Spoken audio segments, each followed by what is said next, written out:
വള്ളംകളി, വടംവലി തുടങ്ങിയ നമ്മുടെ നാട്ടിലുള്ള ഒരുപാട് മത്സരങ്ങളുണ്ട്. അത്തരം മത്സരങ്ങളിൽ ഇവിടെ പങ്കെടുക്കുകയും അതിൽ നല്ല അച്ചീവ്മെൻറ്റ് ലഭിക്കുകയും ചെയ്ത ആൽവിനാണ് ഇന്ന് നമ്മോടൊപ്പം ഉള്ളത്. ആൽവിൻ്റെ അടുത്ത് അതിന് കൂടുതൽ വിശേഷങ്ങൾ, എങ്ങനെയാണ് ഇതിലേക്ക് എത്തിയത്, അല്ലെങ്കിൽ ഇപ്പോൾ എന്തൊക്കെ കാര്യങ്ങൾ ചെയ്യുന്നുള്ള അതിനെപ്പറ്റിയുള്ള വിശേഷങ്ങൾ ചോദിച്ചറിയാം. Hi Alvin. നമസ്കാരമുണ്ട്. സോ ഞങ്ങൾ ഫുൾ ഫാമിലി ആയിട്ട് ഓൾമോസ്റ്റ് ഒരു 3 വർഷമായിട്ട് ഞങ്ങളിപ്പോൾ ഇവിടെ UK ലിവർപൂളിൽ സെറ്റിൽഡാണ്. അപ്പോൾ ഞങ്ങൾ സ്പോർട്സ് പരമായി പറയുകയാണെങ്കിൽ നമ്മൾ വടംവലി, വള്ളംകളി, പിന്നെ പപ്പ, ചെണ്ടകൊട്ടും, പാഞ്ചാരിമേളവും ശിങ്കാരിമേളവും ഒക്കെ അരങ്ങേറി പല പല സ്റ്റേജസിൽ ഇപ്പം പെർഫോം ചെയ്തിട്ടുള്ള ഒരാളാണ്. പിന്നെ വടംവലിയുടെ കാര്യം പറയുകയാണെങ്കിൽ ഞങ്ങളൊരു പപ്പ ഓൾമോസ്റ്റ് ഒരു 2012 തൊട്ട് ഒരു വടംവലിയിൽ നല്ലോണം പാർട്ടിസിപ്പേറ്റ് ചെയ്യുന്ന ഒരാളാണ്. ഞങ്ങൾ കുവൈറ്റ് ബേസ്ഡ് ആയിരുന്നു. കുവൈറ്റിലിപ്പം 2 ടീമിനെ തുടക്കം കുറിക്കും.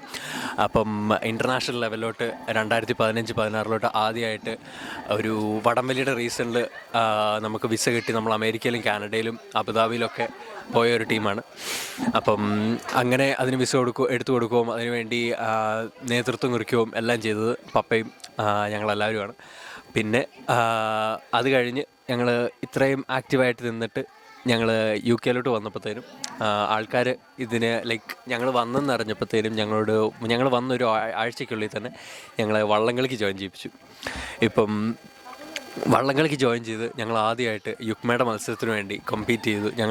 നമ്മൾ ലിവർപൂളിന് വേണ്ടി മത്സരിച്ച് നമ്മൾ ഹാട്രിക്ക് നേടി. അപ്പം ഹാട്രിക്ക് നേടിയ ആ വർഷം അത് കഴിഞ്ഞ് ഞങ്ങൾ ടീമിൻ്റെ കൂടെ എന്ന് വെച്ചാൽ ഞങ്ങളെ കോച്ച് ചെയ്ത ടീമിൻ്റെ കൂടെ ഞങ്ങളത് പാർട്ടിസിപ്പേറ്റ് ചെയ്യുകയും ചെയ്തു. അത് കഴിഞ്ഞ് ഞങ്ങൾ അവരുടെ കൂടെ തന്നെ ട്രെയിൻ ചെയ്ത് ഞങ്ങൾ നാഷണൽസിന് പല നാഷണൽസിനായിട്ട് ഞങ്ങൾക്ക് കമ്പീറ്റ് ചെയ്യാനുള്ള ചാൻസസ് കിട്ടി. പിന്നെ GB ട്രെയിനിങ്ങിന് വേണ്ടി ഞങ്ങൾ പോയി തുടങ്ങി. അത് കഴിഞ്ഞപ്പോഴത്തേനും കഴിഞ്ഞ വർഷം ഞങ്ങൾ GB ടീമിൽ കയറുവും. ഞാനും അനിയനും അണ്ടർ 18 കയറി, ഞാൻ അണ്ടർ 24 ഇപ്പോൾ കയറി. പപ്പ ഇപ്പം സീനിയർ ടീമിലോട്ടും കയറിയിട്ടുണ്ട്.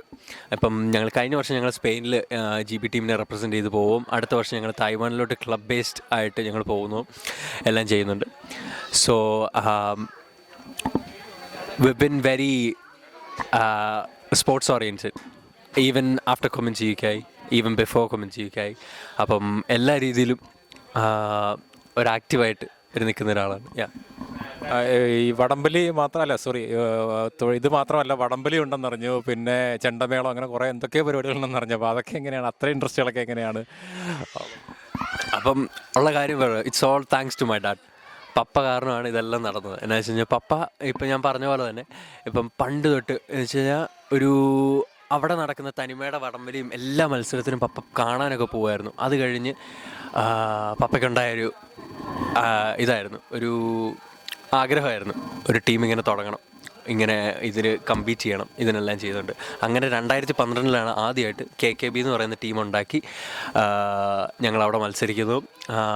ഞങ്ങൾ അത്യാവശ്യം ഒരു ഫസ്റ്റ് ടൈം പെർഫോമർ എന്നുള്ള നിലയിൽ അത്യാവശ്യം നല്ലതായിട്ട് പെർഫോം ചെയ്യുകയും അത് കഴിഞ്ഞിട്ട് ദ ഫോളോവിങ് ഇയേഴ്സ് ബെറ്ററായി പിന്നെ ഫസ്റ്റ് അടിക്കുന്ന കപ്പ് മാത്രം അടിക്കുന്ന ഒരു ടീമായി മാറി. അത് കഴിഞ്ഞപ്പോഴത്തേനും പപ്പ വേറൊരു ടീം AKB എന്ന് പറയുന്ന ആഹാ കുവൈറ്റ് ബ്രദേഴ്സ് എന്ന് പറയുന്ന ടീം ഉണ്ടാക്കി. ആ ടീം ഇപ്പോൾ കപ്പടിക്കുന്ന നിലയിലെത്തി. ഇപ്പം അവർ രണ്ടുപേരുമാണ് ഇപ്പം മാറി ഇപ്പം അവിടെ ചാമ്പ്യൻസ് ആയിക്കൊണ്ടിരിക്കുന്നത്. അപ്പോൾ ഇവിടെ വന്നിട്ടാണെങ്കിലും നമ്മളിപ്പം ലിവർപൂൾ ടൈഗേഴ്സ് എന്ന് പറയുന്ന ടീമിനെ പപ്പ കോച്ച് ചെയ്യുന്നുണ്ടായിരുന്നു. അത് കഴിഞ്ഞ് ഞങ്ങൾ ടീം ലിവർപൂൾ എന്നും പറഞ്ഞുകൊണ്ട് നമ്മൾ പള്ളി ബേസ്ഡ് ആയിട്ട് നമ്മളൊരു ടീം ഉണ്ടാക്കിയായിരുന്നു.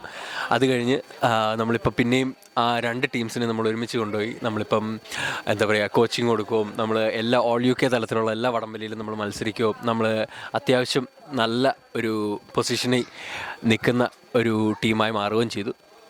പിന്നെ ചെണ്ടമേളത്തിൻ്റെ കാര്യമൊക്കെ പറയുകയാണെങ്കിൽ പപ്പ പണ്ട് ശിങ്കാരിമേളം കൊട്ടുമായിരുന്നു. ശിങ്കാരിമേളം കൊട്ടി പിന്നെ കുറച്ച് വർഷങ്ങൾ കഴിഞ്ഞപ്പോഴത്തേനും ശ്രീനാഥ് മാരാറിൻ്റെ അണ്ടറിൽ പാഞ്ചാരിമേളം പഠിക്കുകയും അതിൻ്റെ കൂടെ തന്നെ അരങ്ങേറി അത് കഴിഞ്ഞ് പല സ്റ്റേജിലായിട്ട് പെർഫോം ചെയ്യാനും പറ്റി. അപ്പോൾ അങ്ങനെയൊക്കെ ഇരിക്കുന്നു.